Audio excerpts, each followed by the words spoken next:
अपनी जान गंवा चुके होंगे। तू जानता नहीं है मैं कौन हूँ, सड़क तेरे बाप की नहीं है। गाड़ी को हाथ कैसे लगाया और हद तो तब हो जाती है जब हिट एंड रन के बाद आपको ऐसे लिखने को कह दिया जाता है।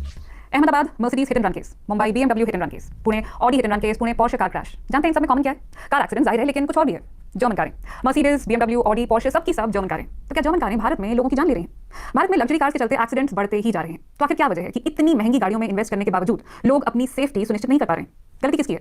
गाड़ी की, गाड़ी चलाने वाले की, या फिर गाड़ी चलाने की परमिशन देने वालों की? ज्यादातर बड़े बाप के लारे चलाते हैं और कुछ नहीं है। गरीब लोग पिस जाते हैं इसमें। ये सब मूवीज में बहुत ज्यादा देखा है और उसी से वो बोलते हैं कि दिस वुड बी वेरी आदमी कहने में मैं आपको बताना फ्रस्ट्रेशन में है, लड़ने के लिए राजी है, दिमाग कहीं होता है, ड्राइविंग कहीं चला रहा है। ट्रैफिक में भी 10-12 हॉर्न बजाओगे जबकि आपको पता है आपके सामने गाड़ी अभी रुकी हुई है। प्रॉपर लॉज अगर है फिर भी प्रशासन प्रॉपर एनफोर्स कर नहीं पा रही है और एजुकेशन भी नहीं है। वो कहता है ये तेरे बाप की है, वो कहता है तेरे बाप की है, जबकि है गवर्नमेंट की। तो वो के अंदर स्ट्रिक्टनेस, वो डर बैठे कि रोड उनके बाप का नहीं है। दूसरों को भी समझो इंसान है, जानवर है, रोड पे चल रहे हो। भारत में हर घंटे कुछ 19 लोगों की जान रोड एक्सीडेंट में जाती है, यानी लगभग हर 3 मिनट में सड़क पर कोई ना कोई अपनी जान खो रहा है। जब तक आप ये वीडियो देखेंगे तब तक 4 लोग अपनी जान गंवा चुके होंगे। हाँ, ऑब्वियसली हर एक्सीडेंट की रील वायरल नहीं होती है, इसलिए आपका आउटरीच भी कभी कभार ही देखने को मिलता है, क्योंकि वीडियो देखकर आपको लगता है जैसे ये वन ऑफ एक्सीडेंट है। आपको ये डर भी लगता है कि शायद सड़क पर कभी आप भी इसी तरह कुचले जाएंगे, और इसीलिए आपको गुस्सा भी आता है।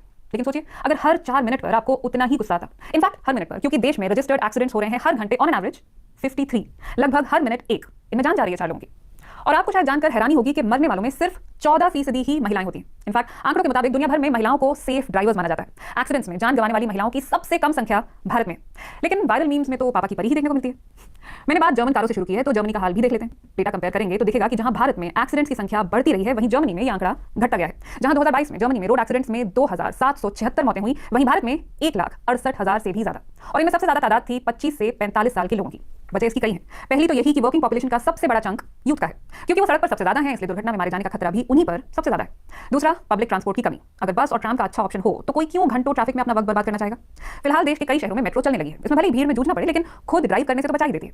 और दिल्ली, मुंबई, बेंगलुरु की सड़कें भले ही आपको कारों से जाम दिखें, लेकिन करीब आधे लोग अभी भी 2 व्हीलर का इस्तेमाल करते हैं। कार की तुलना में बाइक और स्कूटर से चलने वालों पर सड़क दुर्घटना में मारे जाने वालों का खतरा कई गुना ज्यादा होता है। और सबसे बड़ी वजह है ट्रेनिंग की कमी। आप लोग प्लीज मुझे कमेंट करके बताइए कि आपको अपना ड्राइविंग लाइसेंस बनवाने में कितना टाइम लगा था, और साथ ही ये भी कि इसमें आपका कितना खर्चा आया था, क्योंकि यहाँ जर्मनी में ड्राइविंग लाइसेंस बनवाना बहुत ही मुश्किल काम है।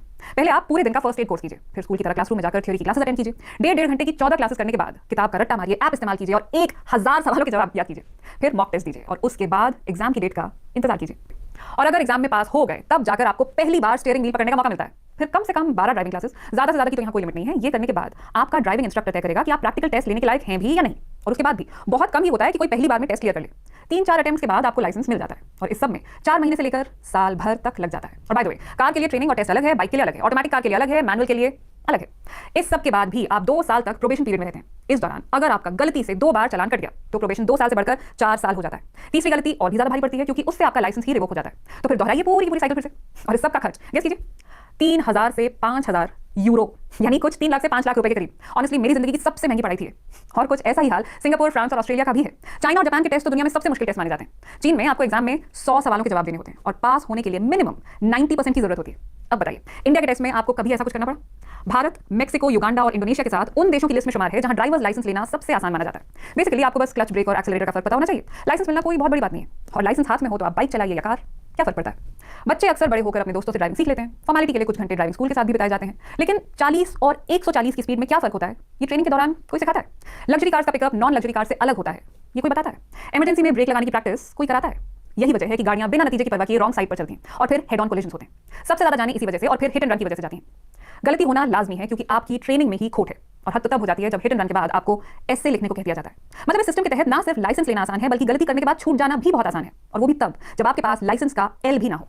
हमने रोड सेफ्टी पर कई किताबें लिख चुके अश्विनी बग्गा से पूछा कि यंग लोग आखिर इतने एक्सीडेंट्स कैसे कर लेते हैं? There is no difference between a driving license and a ration card. Road rage एक अलग समस्या है और अंडर एज ड्राइविंग जो है वो एक अलग समस्या है हमारे यहाँ। उसके बाद तीसरा फैक्टर आता है जिसको हम कहते हैं drunk driving. Under as driver को व्हीकल नहीं चलाना चाहिए, इसके बहुत से कारण हैं। और एक सबसे बड़ा फैक्टर है कि जो यूथ में पाया जाता है कि जब वो एडोलेसेंट एज से फिर एक यंग एज में आता है, उस टाइम उसके कई सारे हार्मोनल चेंजेस से वो गुजरता है, तो उस टाइम जो उनका माइंडसेट होता है वो स्टेबल नहीं होता है। फिर वही हार्मोन्स का चक्कर बाबू भैया। और इसमें सबसे खतरनाक होता है एड्रेनालिन। इसी के चक्कर में युवा स्पीड बढ़ाते हैं, एक्साइटमेंट जो मिलता है। किसी की प्रॉब्लम थ्रिल की है तो किसी की गुस्से की। केयरलेस ड्राइविंग एक बात है और रोड रेज दूसरी। तू जानता नहीं मैं कौन हूं, सड़क तेरे बाप की नहीं है, गाड़ी को हाथ कैसे लगाया, इसमें भी हमने रिकॉर्ड बनाया हुआ है। देखिए, पिछले सालों में भारत में 2 व्हीलर्स और 4 व्हीलर्स की संख्या तेजी से बढ़ी है। बावजूद इसके हमारे पास दुनिया भर में जितनी गाड़ियां हैं उसका सिर्फ 1% है। I repeat, only 1%। और एक्सीडेंट्स के मामले में हम दुनिया में सबसे आगे हैं। पूरी दुनिया में सड़क पर होने वाले हादसों में जितने लोग अपनी जान गंवाते हैं, उनमें 10% से ज्यादा भारत के लोग हैं। 2 साल पहले नितिन गडकरी साहब ने देश के लिए ये लक्ष्य रखा था। 3% of the GDP we are losing because of the accidents. And now I feel that already it is a mission for the government and for the people in the society that 2030 we have decided to reduce the road accident by 50%. और अब वो मान चुके हैं कि 2030 तक सड़क दुर्घटनाओं को आधा करने का ये लक्ष्य हासिल नहीं हो सकेगा, क्योंकि इसमें ह्यूमन बिहेवियर ये सबसे बड़ा प्रॉब्लम है। कानून के प्रति डर भी नहीं और सम्मान भी नहीं, ऐसी कुछ स्थिति हमारे देश में। तो जब तक लोग कानून का सम्मान नहीं करेंगे तब तक देश के जीडीपी को हर साल 3 से 5% का नुकसान होता रहेगा, क्योंकि लोग महंगी महंगी लग्जरी कार्स तो खरीद लेंगे, लेकिन जब ये समझ ही नहीं होगी कि वो कारें कुछ खास किस्म की सड़कों के हिसाब से बनी है और उन्हें अपनी सड़कों अपने ट्रैफिक के हिसाब से ढालने की जरूरत है, ना कि बगैर सोचे समझे उनकी स्पीड टेस्ट करने की, तब तक एक्सीडेंट्स होते रहेंगे और लोग बेवजह अपनी जान गंवाते रहेंगे, क्योंकि 70% से ज्यादा दुर्घटनाओं की वजह है ओवर स्पीडिंग। जर्मनी दुनिया का एकमात्र ऐसा देश है जहां हाईवे पर कोई स्पीड लिमिट नहीं है। हालांकि ऐसा नहीं है कि हर हाईवे पर ज्यादातर हाईवेज, बाकियों पर आप मैक्सिमम 130 की स्पीड पर गाड़ी दौड़ा सकते हैं। अब क्योंकि जर्मन गाड़ियां इस नो स्पीड लिमिट वाली रोड के हिसाब से बनाई जाती हैं, इसलिए उनकी बनावट, उनका पिकअप बहुत अलग होता है। इसीलिए यहां आपको इतनी लंबी ट्रेनिंग करनी पड़ती है। और शायद यही वजह है कि भारत में जब बिना एक्सपीरियंस वाले यंगस्टर्स ऐसी गाड़ियों का स्टीयरिंग व्हील हाथ में लेते हैं तो गाड़ी संभाल नहीं पाते, और फिर वही होता है जो मुंबई में हुआ, बड़ौदा में हुआ, पुणे में हुआ। तो अब आप बताइए, आप कितने ट्रैफिक रूल्स फॉलो करते हैं और आपको क्या लगता है भारत में जा रही इतनी सारी जानों का असली जिम्मेदार कौन है? बताइएगा जरूर कमेंट करके। मैं मिलूंगी आपसे अगली